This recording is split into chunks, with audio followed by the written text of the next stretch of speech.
asawa, na ihanda lamang natin yung nararapat. Pero huwag tayo mag-alala, mangamba. Andiyan, pangawakan natin, pananganan natin ang pangako ni Amang Yahweh. Kami message niya lang. Pananganan ninyo ang aking mga pangako sa inyo, aking mga anak. At tiyak yun. Tunay na tayong lahat ay maliligtas. Amen? Walang imposible kay Amang Yahweh. Lahat mapangyayari yan sa ating mga buhay. Pero kung tayo bilang tao, wala tayong kakayanan na ibigay natin o maipagkaloob sa ating kapwa ang mga ganong bagay. Pagbabago, lapit sa Diyos.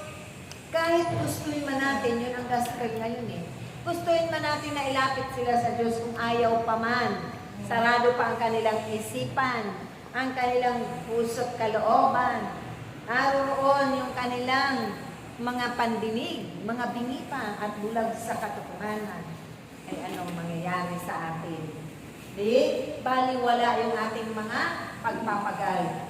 Bagos, huwag natin sila husgahan, ipanalangin lamang natin. At tiyak yun, kikilos ang Diyos sa kanilang mga buhay. Amen? Dahil siya lang, mapangyayari niya ang lahat. Tayong lahat, wala tayong magagawa. Subalit ang Diyos, maraming magagawa sa bawat buhay ng ating kapwa. Amen? Kasi ang mga tungkulin natin ay napagtagumpayan natin. Sinunod natin yung kalooban ng Diyos. Yung mga mahalagang ipinag-uutos niya. Sinusunod natin ito na may kagalakan, may kababaan ng kalooban at puno ng pag-ibig. Dahil sabi nga, kung sumusunod lamang tayo na tayo ay kontrapelo, nandoon yung pagre-reklamo ng pagre-reklamo, anong biyaya ang ating makakamtan. Di ba po? Ganun yun. Kaya ang salita ng Diyos na ipinapaliwanag niya sa atin, para ito ay maunawaan natin. Kulang pa sila sa pangunawa. Tayo ang magpupuno sa lahat ng nakulangan nila. Dahil tayo ay pinuno na ng Diyos. Amen? Kaya tayaan natin, ipaubaya natin kay Amang Yahweh ang lahat-lahat ng iyan. Dahil ang Diyos lang ang may magagawang malaki sa bawat kapwa-tao natin.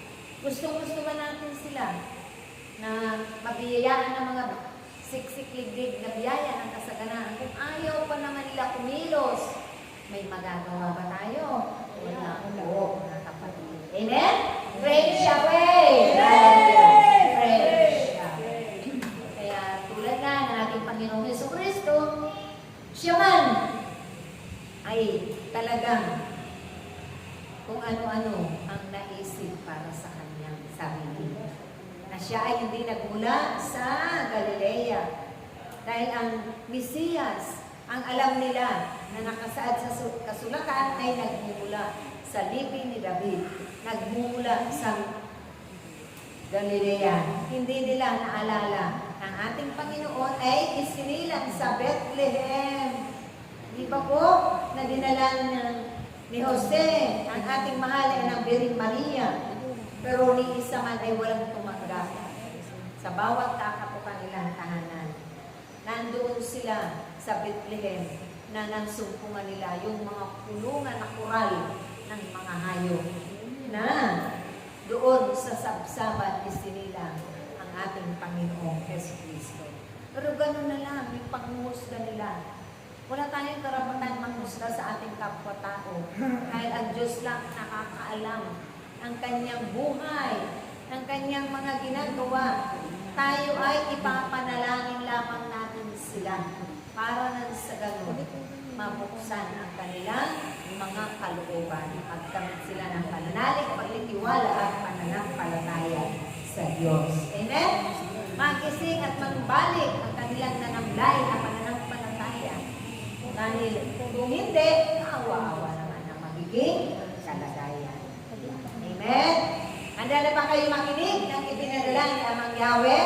Dahil tayo ay dadako na sa pagpapahayag tungkol sa paghahari ng Diyos sa ating panahon at sa nababagong panahon na ibibigay ko na sa hapon ito, ulit pagsasaluhin natin ang salita ng Diyos.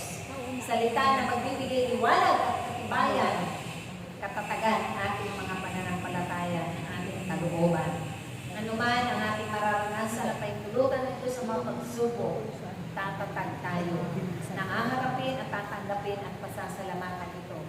dahil nariyan na yung tibay ng ating pananalig at pagtitiwala at pananampalataya kay Amang Yahweh. Tatawagin ko na ang ating minamahal na kapatid, ang ina sa ugasan na walang iba, ang masipag at tunay na pinupuno ng karunungan at katalinuhan, ang ating amang nasa langit, Inang Hermie. Praise Yahweh! Praise Yahweh, praise Yahweh, praise